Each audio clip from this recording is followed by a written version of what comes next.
We are covering chapter 19 today. This is also called Your First Speech, or it's the appendix of the text. We can't possibly cover everything you need to know before you give your first speech. If we did that, you wouldn't present until Thanksgiving or later. So this is a crash course on giving your first speech, and we'll add components to your speech throughout the course as well. Each item covered in this chapter or appendix will be further explained as we continue throughout the semester. But again, this is just basically a crash course. So first, we have the public speaking pyramid, and this helps you understand how various components build upon each other to contribute to an effective public speaker. So we'll start at the bottom with the foundations of public speaking. One thing that contributes to the foundation is the speech purpose. And the three purposes, again, are to inform, persuade, and entertain. Topic selection is also a foundation of public speaking. This is when you develop the overarching topic for your speech.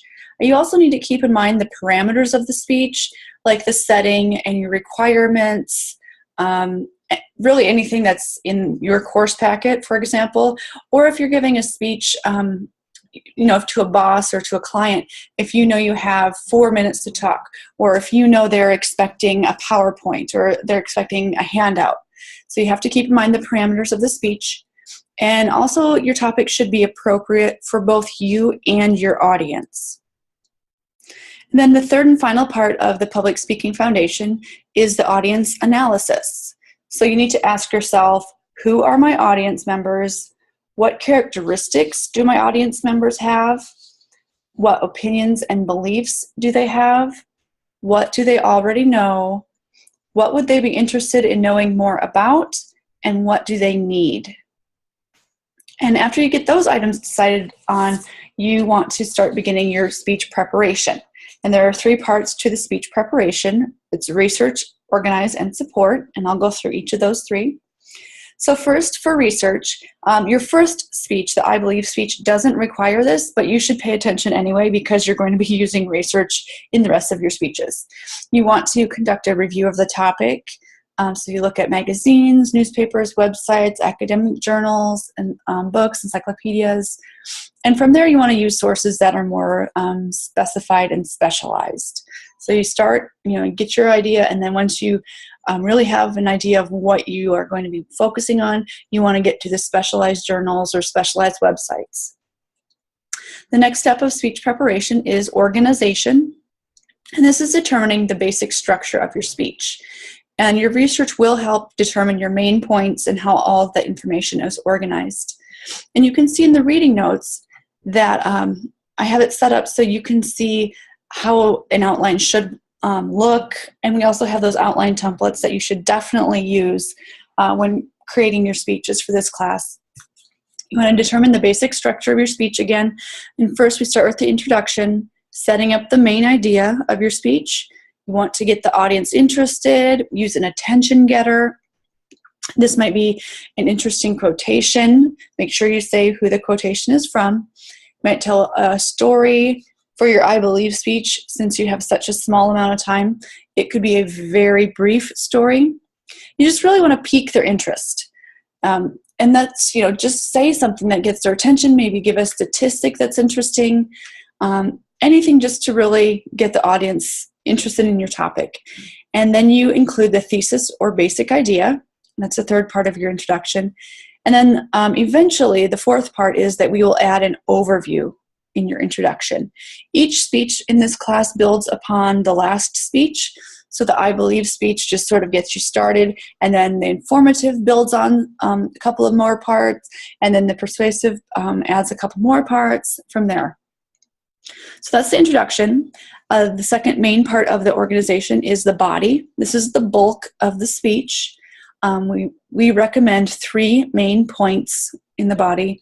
And to help you think about those 3 main points, you want to ask yourself, if I can only say 3 sentences, what would those sentences be about that topic? And those would be your main points.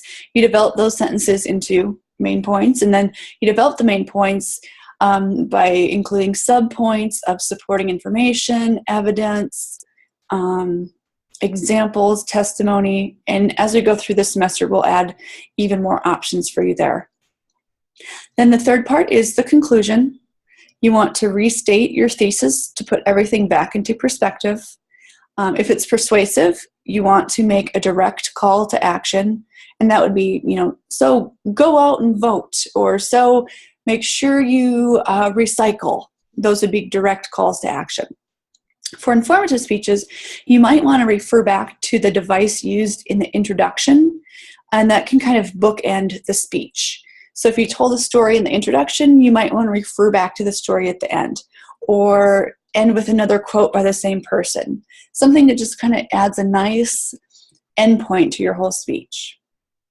And then the third part of speech preparation is support.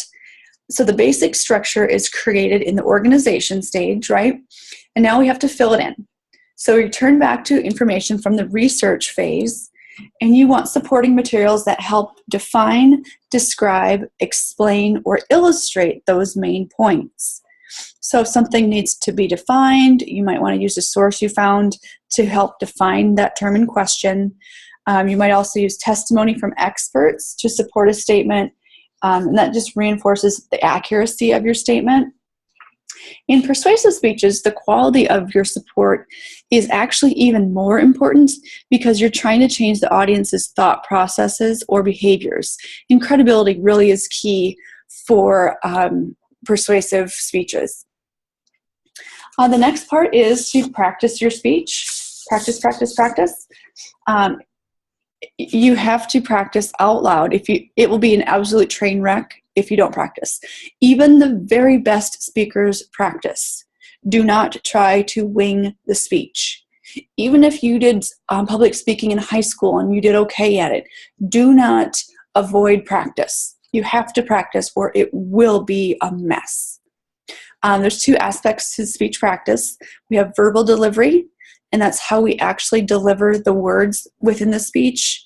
And we do this through extemporaneous speaking, extemporaneous. Extemporaneous speaking is speaking from carefully prepared notes. And this just leads to a more natural conversational tone because you're not reading directly from your notes. You're looking down, seeing a keyword that reminds you of what you're supposed to be talking about, and then you explain it.